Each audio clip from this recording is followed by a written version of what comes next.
Hi viewers, welcome to our channel. ప్రస్తుతం మనతో పాటు సీనియర్ జర్నలిస్ట్ దాము బాలాస్ సార్ ఉన్నారు. వారితో మాట్లాడదాం. నమస్కారం సార్. నమస్తే. సార్, ఆర్జీవి గారి వ్యూహంకు సంబంధించి హైకోర్టు ఒక న్యూస్ చెప్పినట్టు వైరల్ అవుతుంది సార్. అదేంటంటే ఇటు ఆర్జీవి గారిది ఒక కమిటీ అండ్ లోకేష్ గారిది ఒక కమిటీ ఉంది. సో వీళ్ళే తేల్చుకోవాలి రిలీజ్ చేయాలా వద్దా అనేది. అది మీ ఒపీనియన్ అని చెప్పేసి హైకోర్టు చెప్పినట్టు చెప్తున్నారు. మరి దీంట్లో వాస్తవం ఎంత ఉంది? నిజంగా అలా చెప్పుకుంటుందా సార్? ఇది వార్త మరి ఎలా వచ్చిందని తెలియదు కానీ ఈ వార్త వచ్చింది. దీని మీద విశ్లేషణలు కూడా చాలామంది చేశారు. మామూలుగా అయితే ఈ సెన్సార్ విషయాల్లో జనరల్గా కోర్టులు పెద్ద జోక్యం చేసుకోవు. వన్స్ సెన్సార్ సర్టిఫికేట్ ఇచ్చేసిన తర్వాత అదేమన్నా లా అండ్ ఆర్డర్ ప్రాబ్లం అయ్యి పెద్ద ఎత్తున రాష్ట్రంలో లేదా దేశంలో అశాంతి దానివల్ల వచ్చి ఏమైనా జరిగితే తప్ప కోర్టులు పెద్దగా జోక్యం చేసుకోవు. ఎందుకంటే దానికంటూ అదొక ఇండిపెండెంట్ సంస్థ సెన్సార్ బోర్డు అనేది. దాంట్లో సభ్యుల్ని కేంద్ర ప్రభుత్వం నియమిస్తుంది. సో అలా నియమించినప్పుడు దాంట్లో నిష్ణాతులైన వివిధ ఫీల్డ్స్లో నిష్ణాతులయ్యి అంటే popular culture, cinema, public life, public intellectual field వీటిలో ఉన్న వాళ్ళని దాంట్లో పెడుతుంది. దానికి మళ్ళీ ఆఫీసర్గా ఐఏఎస్ ఆఫీసర్ స్థాయి వాళ్ళు ఉంటారు. దాని ముందు దాంట్లో కమిటీలు చూస్తారు.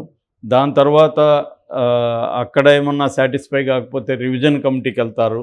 సో రివిజన్ కమిటీ మళ్ళీ కొత్త సభ్యులతో ఫ్రెష్గా చూసి మళ్ళీ ఇస్తారు. ఇన్ని ఫిల్టరింగ్ అనేది ఉంటుంది కాబట్టి దాంట్లోకి కోర్టులు ఇన్వాల్వ్ మామూలుగా చాలాసార్లు. ఇప్పుడు ఇంతకుముందు కూడా కాశ్మీర్ ఫైల్స్ విషయంలో కోర్టుకు వెళ్ళారు, కేరళ స్టోరీ విషయంలో కోర్టుకు వెళ్ళారు. అప్పుడు కూడా మేము దీంట్లో జోక్యం చేసుకోమని చెప్పారు.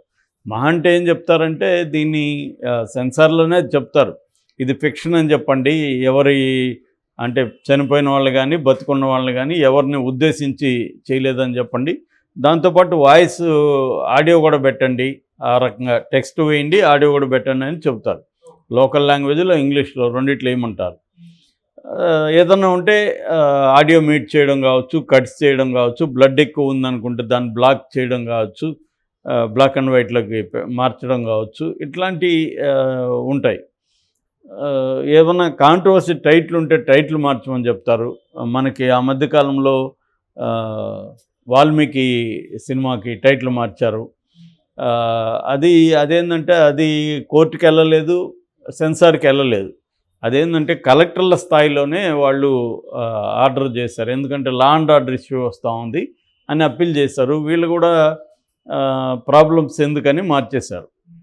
ఎందుకంటే వాల్మీకి సంబంధించిన బోయ కులం వాళ్ళు మా కులదైవం వాల్మీకి అంటే దాన్ని ఇట్లాంటి ఒక గ్యాంగ్స్టర్ సినిమా పెట్టడం కరెక్ట్ కాదని వాళ్ళు చేశారు.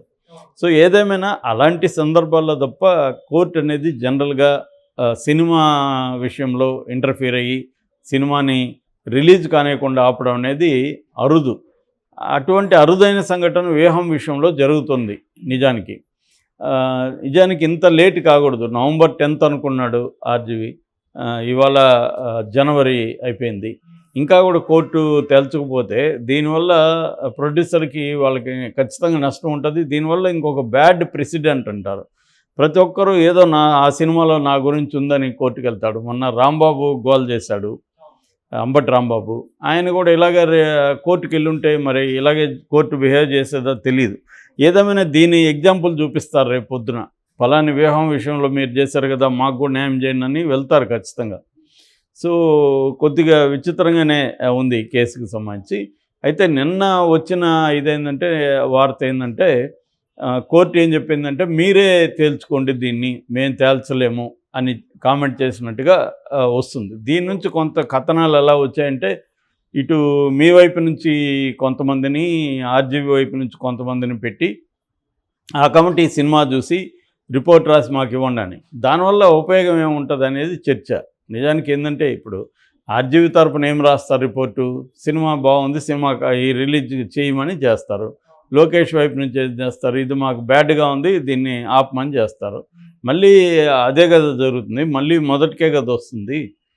వాళ్ళిద్దరు ఏమైనా కూర్చొని పరిష్కారాలు ఏముంటాయి, పరిష్కారం ఏమి లేదు దీనికి. వాళ్ళ మొత్తం సినిమానే రద్దు చేయమని లోకేష్ చెప్తున్నాడు, సినిమా రిలీజే కాకూడదని. ఏదన్నా పర్టికులర్ ఆ పాయింటో ఆ డైలాగో లేకపోతే ఇంకేదన్నా ఉంటే మాట్లాడచ్చు. అది లేదు కదా. ఎందుకంటే చంద్రబాబు క్యారెక్టర్ ఉంది, లోకేష్ క్యారెక్టర్ ఉంది, పవన్ కళ్యాణ్ క్యారెక్టర్ ఉంది, చిరంజీవి క్యారెక్టర్ ఉంది, సోనియా ఉంది, రోసయ్య ఉన్నాడు. వీళ్ళ క్యారెక్టర్లు అంతా లైవ్గా ఉన్నాయి. ఇటువైపు జగన్ క్యారెక్టర్ ఉంది, భారతి క్యారెక్టర్ ఉంది, ఇటువైపు అందరూ ఉన్నారు. సో ఈ క్యారెక్టర్లు మొత్తం తీసేస్తే సినిమా లేదు.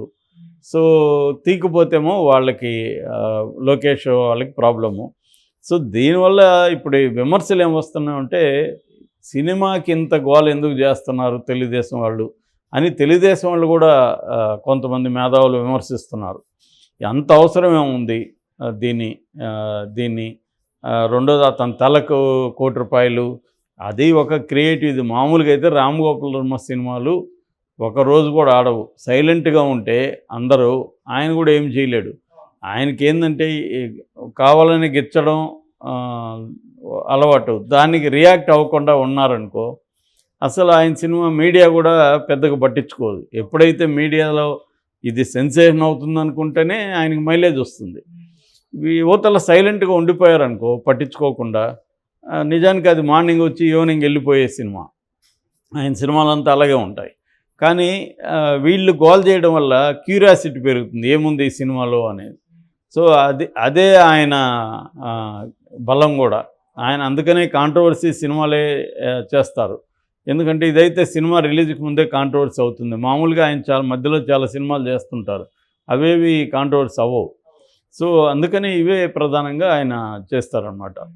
సో ఇప్పుడు కోర్టు నిన్న ఈరోజు వచ్చిన న్యూస్ ఏంటంటే ఇరువైపుల వాదనలు విన్నారు.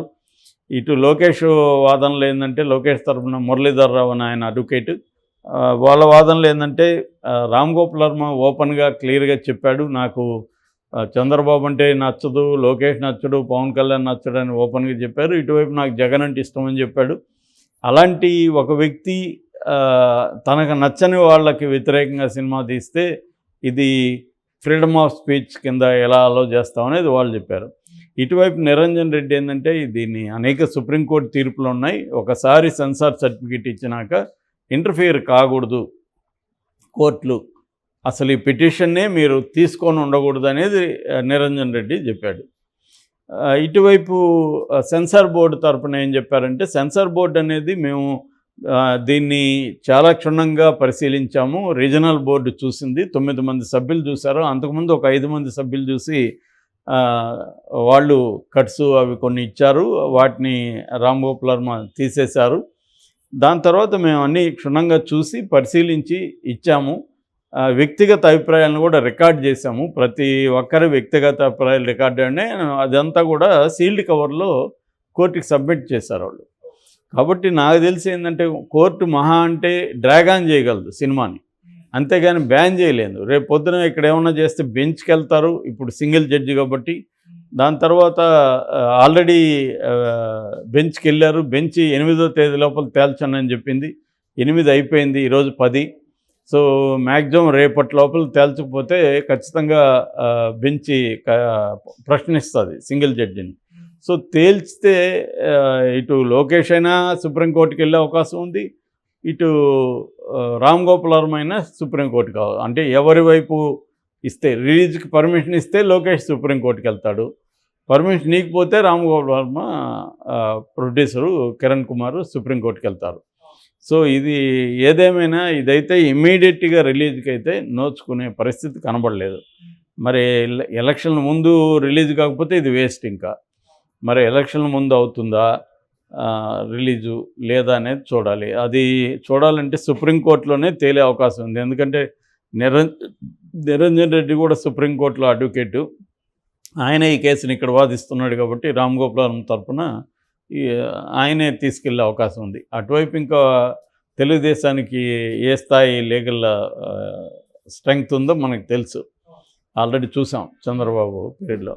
కాబట్టి ఇది బ్యాటిల్ సమోజ్జీల మధ్య ఉన్న బ్యాటిల్ లాంటిది. ఏదేమైనా ఇది బెంచ్ మార్క్ తీర్పు అవుతుంది. అంటే రేపొద్దున పదే కోర్టుకు పోవడం ఇది కానీ ఇలా కోర్టుకు రావడం కరెక్ట్ కాదని కానీ కోర్టు చెప్తే డిస్కరేజ్ అవుతారు. లేదు దీన్ని ఆపేయమని చెప్తే మాత్రం వందలాది వేలాది పిటిషన్లు ఫైల్ అవుతాయి. ప్రతి సినిమా నాకు నచ్చలేని ఎవడో ఒకడు గొడవ చేస్తాడు. అది